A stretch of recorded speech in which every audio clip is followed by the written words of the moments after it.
ये कहानी केवल मनोरंजन के उद्देश्य से लिखी गई है। दोस्तों, स्वागत है आपका अपने पसंदीदा चैनल प्लूम टीवी 2 पर। आज हम आपके लिए लेकर आए हैं एक ऐसी दिल छू लेने वाली और शिक्षाप्रद कहानी जिसमें छुपा है बुद्धिमानी, न्याय और सच्चाई का अनोखा संदेश। ये कहानी आपको सोचने पर मजबूर कर देगी कि असली न्याय क्या होता है और सच की ताकत कितनी बड़ी होती है। तो वीडियो को अंत तक ज़रूर देखें, क्योंकि आखिर में आपको मिलेगी एक ऐसी सीख जो आपके जीवन में भी काम आएगी। चलिए शुरू करते हैं आज की खास कहानी। मुगल सल्तनत की राजधानी की वह सुबह कुछ अलग थी। बादशाह अकबर का दरबार रोज की तरह सजा हुआ था, लेकिन आज हवा में एक अनजानी बेचैनी तैर रही थी। संगमरमर के फर्श पर बिछे कीमती कालीन, सोने जड़ी दीवारें और झूमरों की चमक उस शाही वैभव को दर्शा रही थी जिसके सामने बड़े बड़े राजा भी सिर झुका देते थे। अकबर अपने सिंहासन पर विराजमान थे। दरबारियों की कतारें सजी थीं। तभी मुख्य द्वार पर अचानक शोर हुआ। एक औरत बदहवास हालत में दरबार में दाखिल हुई। उसके बाल बिखरे हुए थे, आंखें लाल थीं और चेहरा आंसुओं से भीगा हुआ था। उसके पीछे पीछे एक साधारण कपड़े पहने आदमी खड़ा था जो घबराया हुआ प्रतीत हो रहा था। औरत ने कांपती आवाज में कहा, जहां पना, मुझे इंसाफ चाहिए। इस आदमी ने मेरे सारे गहने छीन लिए हैं। मेरे पास वही गहने मेरी इज्जत और सहारा थे। दरबार में सन्नाटा छा गया। अकबर ने गंभीर स्वर में पूछा, तुम्हारा नाम क्या है? हुजूर, मेरा नाम सायरा है, उसने कहा। अकबर ने उस आदमी की ओर देखा। और तुम? जहाँपना, मेरा नाम रहीम है। मैं परदेसी हूँ, 3 दिन पहले इस शहर में आया हूँ। सारा तुरंत बोली, हुजूर, यह झूठ बोल रहा है। कल शाम मैं बाजार से लौट रही थी, यह रास्ते में मिला। पहले मदद का बहाना किया, फिर सुनसान जगह ले जाकर मेरे गहने छीन लिए। रहीम ने हाथ जोड़कर कहा, जहाँपना, मैं निर्दोष हूँ, मैंने कोई गहना नहीं छीना। यह औरत मुझे रास्ता पूछते समय मिली थी। फिर अचानक ये चिल्लाने लगी। दरबारियों में खुसर फुसर शुरू हो गई। मामला गंभीर था। कोई गवाह नहीं था, कोई प्रमाण नहीं। अकबर ने बीरबल की ओर देखा। बीरबल, तुम क्या कहते हो? बीरबल शांत बैठे थे। उनकी आंखों में गहरी सोच थी। उन्होंने कहा, जहाँपना, सत्य जल्दबाजी में नहीं मिलता। धैर्य और बुद्धि से ही सच्चाई सामने आती है। मुझे इन दोनों से कुछ प्रश्न करने की अनुमति दें। अकबर ने अनुमति दे दी। बीरबल ने सायरा से पूछा, तुम्हारे गहनों की कीमत कितनी थी? उसने बताया, करीब 500 सरफियां। उसने तुरंत उत्तर दिया। किस प्रकार के गहने थे? उसने कहा, सोने का हार, 2 कंगन और झुमके। बीरबल ने पूछा, क्या तुम बता सकती हो कि वे किस कपड़े में बंधे हुए थे? सायरा ने बिना रुके कहा, लाल रेशमी कपड़े में। अब बीरबल ने रहीम से पूछा, तुम्हारे पास कितने पैसे हैं? रहीम ने अपनी छोटी सी थैली आगे रख दी। उसमें मुश्किल से 10-12 सिक्के थे। तुम शहर में किस काम से आए हो? रोजगार की तलाश में, हुजूर। बीरबल कुछ देर चुप रहे, फिर बोले, जहाँ बना, ये मामला साधारण नहीं है। मुझे 1 दिन का समय चाहिए। अकबर ने आदेश दिया कि दोनों को अलग अलग कक्षों में रखा जाए। उस रात बीरबल देर तक सोचते रहे। उन्हें सायरा की बातों में एक अजीब सी जल्दबाजी महसूस हुई थी। उसके उत्तर बहुत तेज थे, मानो पहले से तैयार किए गए हों। अगली सुबह दरबार फिर सजा। बीरबल ने सबसे पहले सिपाहियों को आदेश दिया कि सायरा के घर की गुप्त तलाशी ली जाए।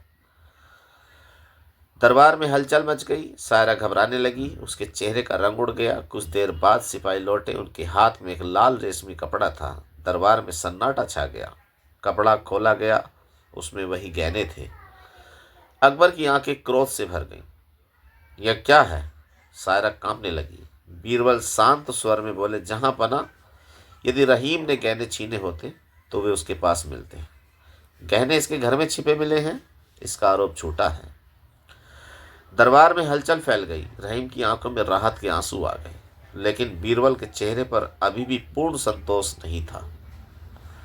उन्हें लगा कि कहानी में कुछ और छिपा है। दरबार में सन्नाटा पसरा हुआ था। लाल रेशमी कपड़े में बंधे गहने सभी के सामने रखे थे। सायरा का चेहरा पीला पड़ चुका था। रहीम की आंखों में राहत तो थी, लेकिन साथ ही एक सवाल भी था। क्यों? अखबार अकबर ने कठोर स्वर में कहा, सायरा, तुमने निर्दोष व्यक्ति पर झूठा आरोप लगाया, इसका कारण क्या है? सायरा कुछ समय चुप रही, उसके होंठ कांप रहे थे। फिर वह अचानक रो पड़ी, जहां पना मुझसे भूल हो गई। बीरबल ने शांत स्वर में कहा, सिर्फ भूल कह देने से सच्चाई नहीं बदलती। सच बताओ, तुमने ऐसा क्यों किया? सायरा ने आंसू पोंछते हुए कहा, मेरे पति का कुछ महीने पहले देहांत हो गया। घर में कोई कमाने वाला नहीं है, कर्ज बढ़ता जा रहा है। महाजन रोज दरवाजे पर आकर धमकाता है। कल उसने कहा कि अगर 2 दिन में पैसे न दिए तो घर छीन लेगा।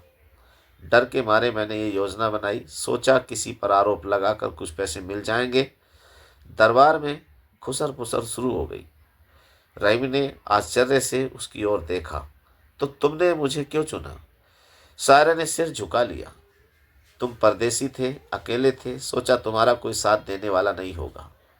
यह सुनकर रहीम का चेहरा गंभीर हो गया और अकबर क्रोधित होते। तुम्हारे दुख का अर्थ यह नहीं कि तुम किसी निर्दोष को अपराधी बना दो। तुम्हारे झूठ से इस व्यक्ति की इज्जत और जीवन बर्बाद हो सकता था। सायरा रोती रही। बीरबल कुछ देर सोचते रहे, फिर बोले, जहां पना दंड आवश्यक है, परंतु न्याय केवल सजा देना नहीं होता। न्याय का अर्थ है सत्य को समझना और परिस्थिति को संतुलित करना। अकबर ने कहा, तुम क्या सुझाव देते हो बीरबल? बीरबल बोले, सायरा ने अपराध किया है। झूठा आरोप लगाना गंभीर अपराध है, इसे दंड मिलना चाहिए, परंतु इसके अपराध के पीछे लालच नहीं बल्कि भय और मजबूरी है। मेरा सुझाव है कि इसे कुछ समय के लिए कारावास की सजा दी जाए ताकि इसे अपने कर्म का परिणाम समझ आए। साथ ही दरबार से इसे इतना धन दिया जाए कि यह अपना कर्ज चुका सके और ईमानदारी से जीवन शुरू कर सके।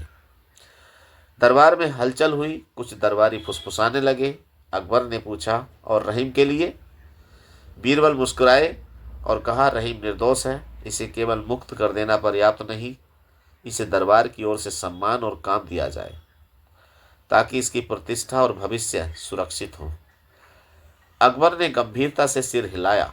उन्होंने आदेश दिया, सायरा को 1 महीने के कारावास की सजा दी जाए।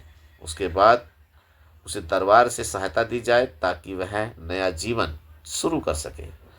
रहीम को शाही निर्माण कार्य में नौकरी दी जाए और सार्वजनिक रूप से यह घोषणा की जाए कि वह निर्दोष है। दरबार में सबने राहत की सांस ली। सायरा ने रोते हुए कहा, जहां पना, मैं अपनी गलती मानती हूँ। मैं वचन देती हूँ कि अब कभी झूठ का सहारा नहीं लूंगी। रहीम ने भी कहा, मैं सायरा को क्षमा करता हूँ। इंसान गलती करता है, पर सुधार ही असली बात है। बीरबल ने दोनों की ओर देखा। याद रखो, मुसीबत इंसान की परीक्षा लेती है। जो सत्य का साथ छोड़ देता है वह स्वयं को खो देता है, पर जो सत्य स्वीकार कर लेता है उसके लिए रास्ता खुल जाता है। दरबार में उपस्थित सभी लोग बीरबल की बुद्धिमानी की प्रशंसा करने लगे। कुछ दिन बाद शहर में यह चर्चा फैल गई कि बीरबल ने केवल एक निर्दोष को बचाया ही नहीं बल्कि एक भटकी हुई आत्मा को भी सही रास्ता दिखाया। रहीम ने मेहनत से काम करना शुरू किया।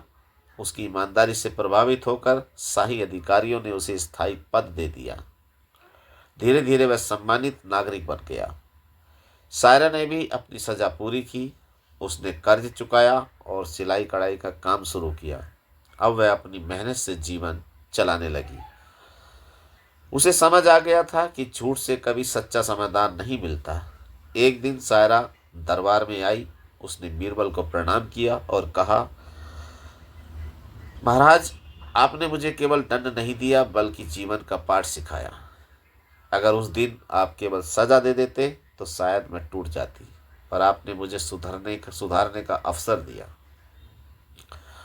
बीरबल ने मुस्कुराकर कहा, न्याय का उद्देश्य बदला लेना नहीं, संतुलन स्थापित करना है। अकबर यह सुनकर प्रसन्न हुए। उन्होंने कहा, बीरबल, तुम्हारी बुद्धि केवल तर्क में नहीं करुणा में भी बसती है। यही कारण है कि तुम्हारा न्याय लोगों के दिल में जगह बनाता है। दरबार तालियों की गूंज से भर गया और उस दिन से एक बात पूरे राज्य में प्रसिद्ध हो गई, जहां बुद्धि और करुणा साथ हो वहां सच्चा न्याय जन्म लेता है। तो दोस्तों, इस कहानी से हमें सीख मिलती है, झूठ का सहारा लेकर कोई भी स्थायी समाधान नहीं पाया जा सकता। न्याय केवल सजा देना नहीं बल्कि परिस्थिति को समझकर संतुलित निर्णय लेना है। सत्य और ईमानदारी अंततः सम्मान दिलाते हैं। दोस्तों, उम्मीद है आपको आज की कहानी पसंद आई होगी। अगर इस कहानी ने आपको कुछ सिखाया हो तो इसे लाइक करें और अपने दोस्तों के साथ ज़रूर शेयर करें। मिलते हैं अगली शानदार कहानी के साथ। धन्यवाद।